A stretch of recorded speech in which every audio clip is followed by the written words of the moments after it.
Glórias a Deus, saudação e paz, queridos, da parte de nosso Senhor e Salvador Jesus Cristo, meus amados e queridos irmãos. É com muita alegria, muita satisfação que neste momento eu quero estar aqui externando os meus agradecimentos ao Deus do céu, que nos dá sempre a alegria de estarmos sempre adorando, bendizendo, fazendo os nossos cotidianos diariamente. E neste momento, meus irmãos, eu quero aqui quero desejar que Deus continue sempre abençoando a sua vida, a sua história, os seus projetos e também a sua jornada, o seu ministério, você que é pastor, você que tem um ministério na igreja, você que tem um cargo. Eu quero dizer que Deus continue abençoando poderosamente a sua vida, o seu ministério, em nome do Senhor Jesus. Amém? Meus irmãos, neste momento eu quero estar aqui adorando, bendizendo ao nome daquele que é e que era, o que há de vir, o Todo-Poderoso. Amém? Neste momento eu quero estar aqui fazendo bom uso deste tempo, deste momento, aqui nesta live. Você que vai adentrar ou você que vai olhar futuramente esta live, eu desejo que Deus continue abençoando a sua vida em nome do Senhor Jesus. Fique comigo neste momento. Eu quero estar aqui louvando a Deus com um dos meus hinos, e também eu quero estar aqui compartilhando uma palavra de Deus aos vossos corações, amém? Em nome do Senhor Jesus, tá?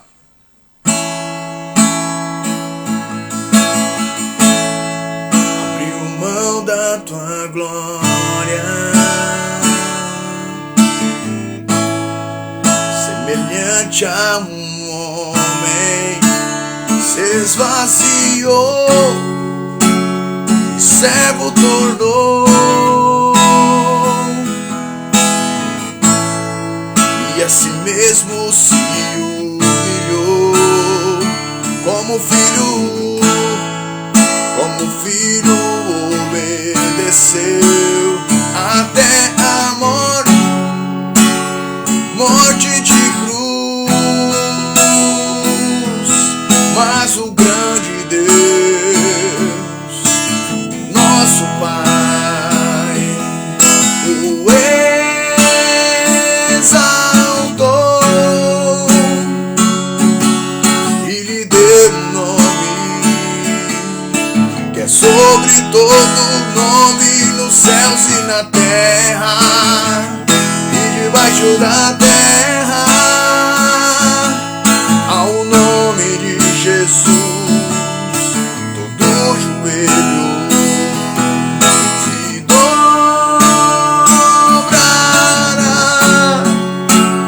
e toda língua confessará que Ele é o Senhor. Esse é o nome. Qual é o nome? Jesus.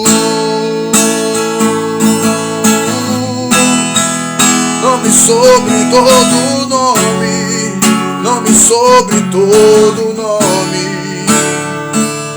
Jesus, não há outro igual. Nome sobre todo nome, nome sobre todo nome.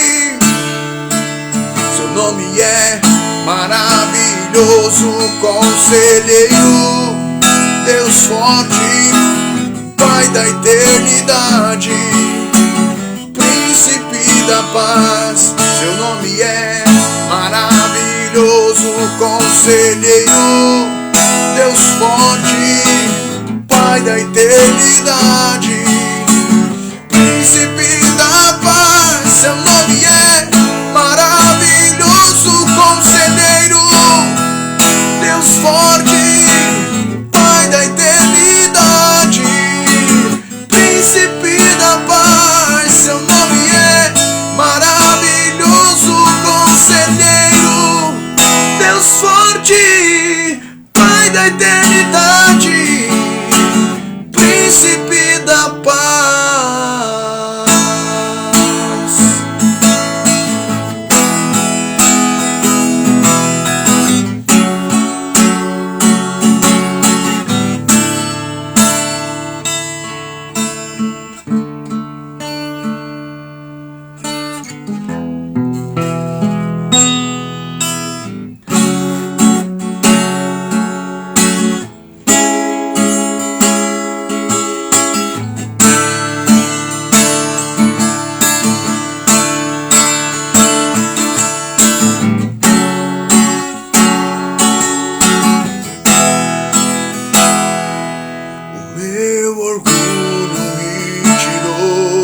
Jardim,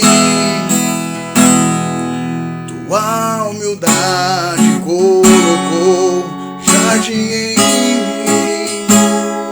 E se eu vender tudo que tenho em troca do amor, eu falharia.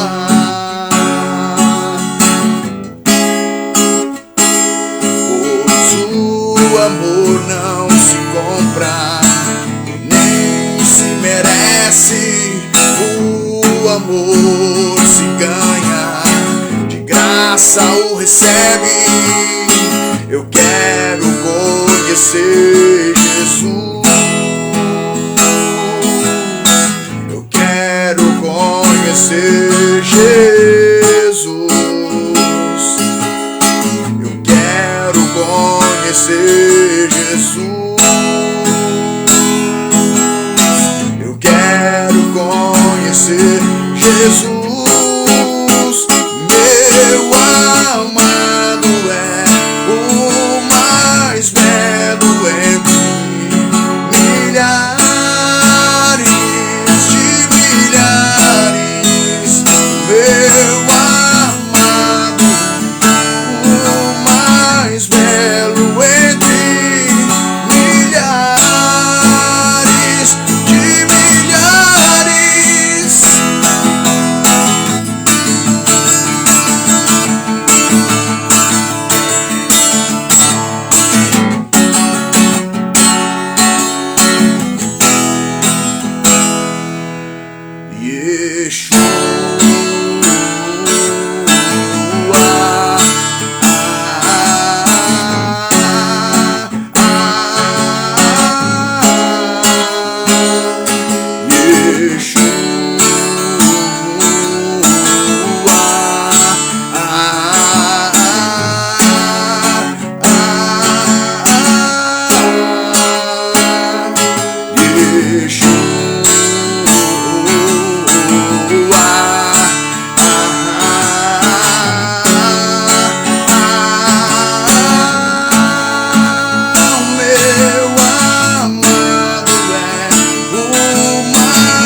Milhares de milhares.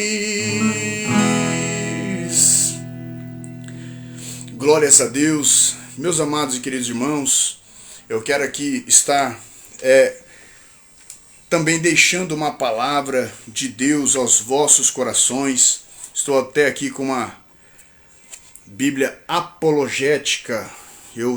Para quem é aí estudante de teologia, eu aqui quero indicar Bíblia apologética.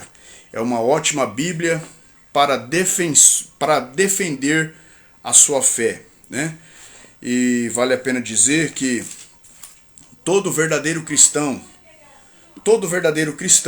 que é nascido de Deus, que recebeu a Jesus Cristo como seu único e suficiente Salvador, ele tem por obrigação, ou seja, ele já se torna um apologeta, né? Se você for analisar na Bíblia Sagrada, você vai ver que de Gênesis a Apocalipse,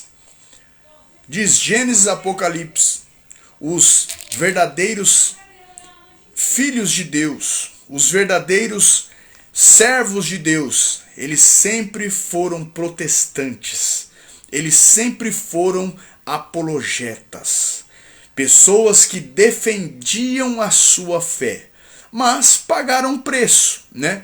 Todo verdadeiro cristão, apologeta, ele sempre tem, a tendência é sempre pagar um preço. Qual é o preço? É ser taxado de quadrado, é ser taxado de vários nomes pejorativos, como por exemplo, o profeta Eliseu, ou melhor, o profeta Elias, foi considerado, né, por Acabe, ele foi considerado como perturbador de Israel. Olha só o nível espiritual, né, o nível espiritual daquele rei que era casado com uma bruxa, né, nos períodos dos reis de Israel. Então, ou seja, quem estava perturbando Israel com as idolatrias de Baal, né, era o próprio rei, né? A partir do momento que ele se casou com uma sacerdotisa de Asterá, chamada ali de Jezabel, então aquele fato, o que aconteceu? Aquele fato ali abriu-se uma porta para a perturbação espiritual para o povo de Israel. Mas ele acusou Elias de ser o perturbador de Israel, né? Se você for analisar, Jesus foi considerado o príncipe, foi considerado servo de Beelzebul, né? Por quê? Porque Jesus expulsava demônios, Jesus curava enfermidades, Jesus ele operava maravilhas, né, no seu tempo. Jesus ele era contra o pecado da religiosidade, né, aonde aqueles religiosos eram como sepulcros caiados, né? Então o que acontece? O que acontecia? Jesus foi considerado como servo de Beelzebul. Beelzebul, para quem não sabe, é um demônio, né? Então, tudo isso, meus irmãos, por quê? Porque todo servo de Deus, ele sofre perseguição, seja em qualquer situação, seja em qualquer ambiente social, seja ambiente eclesiástico, seja ambiente social, seja ambiente profissional, seja ambiente inúmeros, tá? Então, todo cristão que é servo de Deus, que procura, né, ainda vem o apóstolo Paulo e diz na carta a Timóteo que todos aqueles que querem servir a Jesus Cristo padecerão por tribulação. Então, é aquele negócio, né? O verdadeiro evangelho de Jesus Cristo, ele não é um evangelho açucarado, né? O evangelho de Jesus Cristo, ele é ele é um evangelho que possui duas faces nessa situação. Ele possui o mel, mas possui o fel. Como por exemplo, os homens de Deus que receberam a revelação, o profeta e apóstolo, né, do amor, João, ele comeu um livrinho ali naquela revelação e no seu estômago ele desceu como mel, mas no seu estômago se tornou como fel. O que significa isso? Significa que o evangelho de nosso Senhor, o verdadeiro evangelho de nosso Senhor Jesus Cristo, não possui só uma face. Qual a face que eu digo? A face do mar de rosa, a face a face da bênção, a face de sempre dar certo em todos os aspectos, porque é o que nós vemos hoje em dia, né? É o que nós vemos hoje em dia nas televisões, né? É o que nós vemos hoje em dia, é o que, vamos dizer assim, é o que dá mais ibope, né? É o que dá mais certo, mexer com o ego das pessoas. Meus irmãos, mas o verdadeiro evangelho não é só aquele que é mel, mas ele também é aquele que possui fel. Ou seja, possui fé significa os momentos de tribulação, os momentos de perseguição, os momentos de que quando você vai orar, Deus não vai responder. Os momentos quando você vai pedir para Deus curar uma enfermidade e Deus não vai responder. É uma dura realidade, mas é uma realidade, meus irmãos. É uma realidade. O Evangelho, por exemplo, Paulo, a Bíblia diz que os lenços de Paulo curavam. Eles pegavam os lenços de Paulo e levavam em tal cidade, para ali aquele lenço expulsava demônio, curava enfermidade. Mas Paulo mesmo possuía uma enfermidade. Dá para se entender um mistério desse? Por exemplo, a Bíblia diz que o profeta Eliseu, a Bíblia diz que ele recebeu porção dobrada, ou seja, espírito de autoridade dobrada do que o profeta Eliseu. E olha que para possuir tamanha autoridade, meus irmãos, tinha que ter muita unção. E a Bíblia diz que realmente ele fez prodígios dobrados de Elias. Né? Ele fez porção dobrada, tanto é que até os seus próprios ossos, né? Isso é a Bíblia diz que bem bem ali no túmulo de Eliseu estava aberto. Eu não sei o que eles iam fazer. Aí de repente a cidade foi tomada por soldados inimigos, e ali pegaram um cadáver de um soldado. E ali aquele soldado ele caiu e tocou bem nos ossos de Eliseu e ele foi curado. Mas olha, notem bem, se você for puxar a fundo, Eliseu morreu enfermo. Você vê, possuiu grande espírito de autoridade, tamanha que foi porção dobrada de Elias. Mas ele mesmo, meus queridos irmãos, ele mesmo contraiu lá uma enfermidade e morreu. Então, meus irmãos, notem bem que nós precisamos estar vacinado para isso.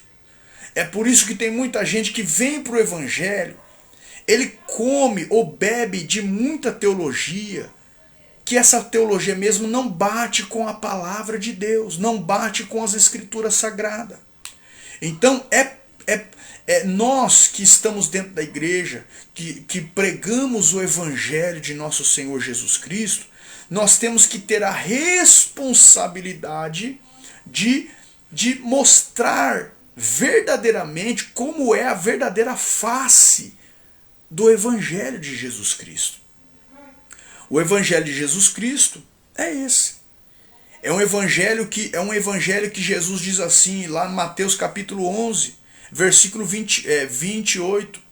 A Bíblia diz assim ali: vinde a mim todos vós que estáis cansados, sobrecarregados, e eu vos aliviarei. Olha só uma face do evangelho. Vinde a mim, Mateus 11, 28. Vinde a mim todos vós que estáis cansados, sobrecarregados, que eu vos aliviarei. Mas o versículo não termina aí. Aí agora Jesus mostra e aponta um outro lado da face do evangelho que ele mesmo pregava. Tomai sobre vós o meu jugo e aprendei de mim, porque sou manso e humilde de coração, e encontrareis descanso para as vossas almas. Então presta atenção. O evangelho que o nosso Senhor Jesus Cristo, o Filho de Deus, o Deus eterno que se encarnou, se materializou em carne, não foi em espírito, em carne. Agora ele estava transmitindo a verdadeira face do evangelho. Então, veja bem, hoje, é por isso que tem pessoas que se decepcionam. Eles vêm para o evangelho, bebem de teologia que tudo vai dar certo.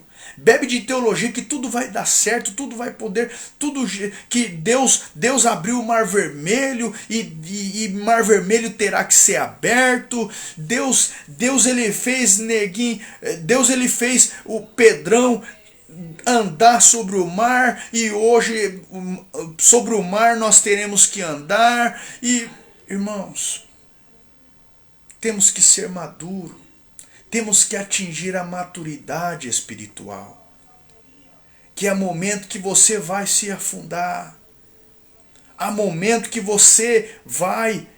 Só que isso não é, isso é uma face do evangelho que não causa efeito. Eu não digo se afundar para você morrer, não. Não. Tanto é que a Bíblia diz que Deus, ele veio para desfazer as obras do diabo. Já lá na primeira carta do apóstolo do amor, apóstolo João, primeira carta de João, capítulo 3, versículo 8. A Bíblia diz ali bem claro, quem comete pecado é do diabo, porque o diabo peca desde o princípio. Olha a parte B do versículo. Mas para isto se manifestou o Filho de Deus. Mas para isto se manifestou o Filho de Deus. Então, prezados e queridos irmãos, para desfazer as obras do diabo. Então nós devemos estar maduros na fé, de que há momentos que você vai orar e Deus não vai responder. Eu costumo dizer que quando se trata de oração, a Bíblia apresenta 3 tipos de doutrina. A doutrina, primeiro, espere, ou a doutrina as 3 respostas. Deus tem sempre uma resposta, mas de 3 respostas, Deus sempre tem uma. Ou é a resposta espere, ou é a resposta não, ou é a resposta sim. Só que tem muitas teologias que mostra um Deus que sempre diz sim. Você já imaginou, prezados e queridos irmãos, você já imaginou você aí do outro lado, sempre dizendo sim para o seu filho? O que não vai ser da sua criação? O que não vai ser do caráter dessa criança quando crescer? Ele vai quando ele cresce só naquele ambiente de sim, sim. Aí quando ele vai para o ambiente de trabalho, ele encontra a barreira, não vai conseguir parar emprego. Porque ele vai partir para um patrão, o patrão vai falar não. Ele sempre acostumou com sim. Ele vai partir para um ambiente de trabalho entre amigos, a momento que o amigo vai falar não, ele sempre acostumou com a palavra sim. Então, isso vai... Ou seja, o caráter formado desta pessoa vai ser um caráter, vamos dizer assim, um caráter fraco, aonde isso daí vai trazer problemas social para esta pessoa. Por quê? A criança vai crescer, depois se torna um adolescente, depois se torna um jovem, depois se torna a fase adulta. Aí quando ele for, como diz o ditado popular, quando ele for pro pau, o que vai acontecer? O pau que eu digo assim, né? O ambiente, o mundão, né? O mundão aí fora, aonde tem pessoas que vai pensar contrário ao que ele pensa, aonde vai ter patrão que muitas das vezes vai falar não, aonde ele vai para um ambiente de igreja, aonde muitas vezes liderança vai falar não para ele, aonde muitas das vezes ele vai em todos os departamentos sociais, ele vai ter um não, ou vai ter um espere. Então agora você imaginou, se todas as vezes Deus falar sim, isso vai estragar o seu caráter espiritual. Então, meus irmãos, eu não estou aqui pregando um evangelho do não. Eu não estou aqui pregando um evangelho para você, um evangelho da desgraça, não. Um evangelho da maldição, não, não é isso. Mas eu estou pregando uma realidade para você, aonde a Bíblia Sagrada mostra um Deus que é todo-poderoso, um Deus que é soberano, um Deus que ele é onisciente, onipotente, onipresente, E este Deus, ele é um Deus que se consiste em 3 pessoas, Pai, Filho e o Espírito Santo, e ambos possuem a mesma essência dentro das suas naturezas. Então, que é uma natureza divina. Não são 3 deuses, mas são 3 pessoas que se formam um Deus. Então, eu estou apresentando para você um evangelho que ele dá certo sim. Se você seguir a palavra de Deus, não tem como não dar certo. A Bíblia diz, a Bíblia tem promessas para você de bênçãos. Tem sim. Entendeu? A Bíblia tem promessas. Por exemplo, a Bíblia fala lá no Salmos capítulo 1. Salmos capítulo de número 1. Sabe o que a Bíblia diz, a Bíblia Sagrada diz ali? A Bíblia Sagrada diz assim: bem-aventurado aquele que não anda segundo o conselho dos ímpios, nem se detém no caminho dos pecadores, e nem se assenta na roda dos escarnecedores. Antes tem o seu prazer na lei do Senhor, e na sua lei medita de dia e de noite. Olha só a promessa que entra aí na Bíblia. Salmos não é capítulo, é Salmos de número 1. Aí olha só: pois será como árvore plantada junto ao ribeiro de águas, e florescerá, dará o seu fruto na estação certa.